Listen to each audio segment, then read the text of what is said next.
For 2.5 years I've been at home looking after my son.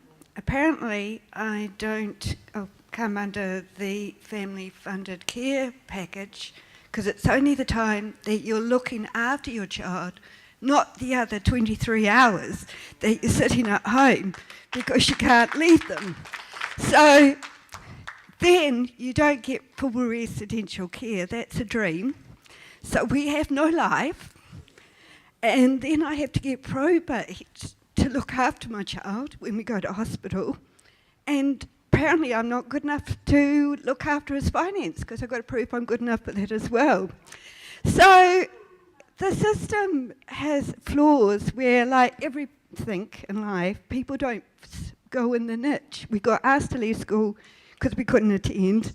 We got asked to attend to other things. The question is, can somebody stand up and say full residential care is something that parents who are ageing can get their children into before we get sick and die? Because that would be great. Thank you, that's a great question. We'll start with Mojo Mathers on this one. The Green Party is committed to repealing the Public Health and Disability Amendment Act around the Family Carers Bill. We think that's an incredibly unfair, unjust bill that restricts the rights to how much you can be paid for, who can be paid, and your right to appeal to the Human Rights Commission. On all of these grounds, it's shameful. And what we are committed to is working for a fair and equitable solution by all the main people involved, but we want to put the disabled people at the centre of it and their family caregivers. Thank you. Over to you, Hugh.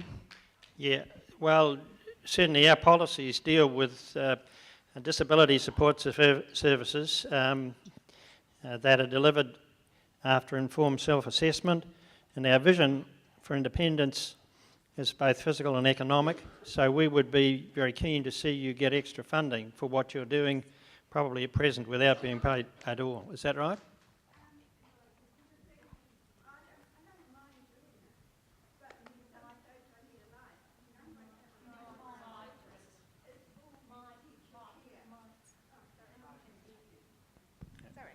I don't mean to be rude, but sometimes you just need full residential care for your children, although you don't want to give them up, but you can't leave your door. So it's no good lip serving and filling out more forms. I've filled out enough forms over my lifetime, and they're always very difficult and complicated. I know anyone that's done AWS funding. Yeah, sorry. So the answer is that about funding people's housing for your children and good support for them in their housing. Having a break, don't you, from what? Have a break from time to time. Is that right? I think it's a lot more than that. Are we on? Chris. Are we on? I don't have any commitment around residential care. We do have a commitment towards making sure we give more support to carers and some respite care for parents.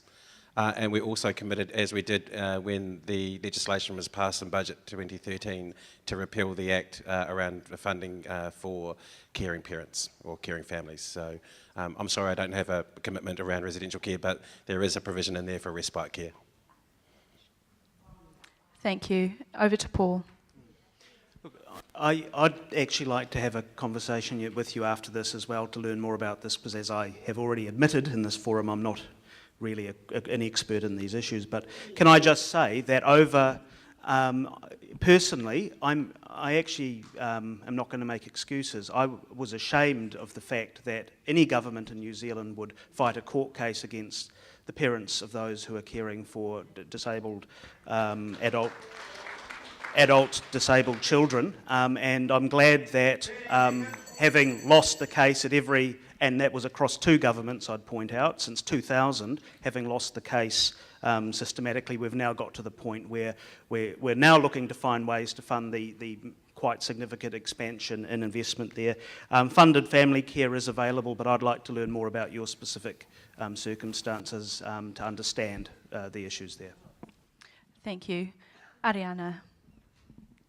Definitely want to ensure that families can care and get a decent income to do so, and that there is respite care needed when needed in an appropriate way.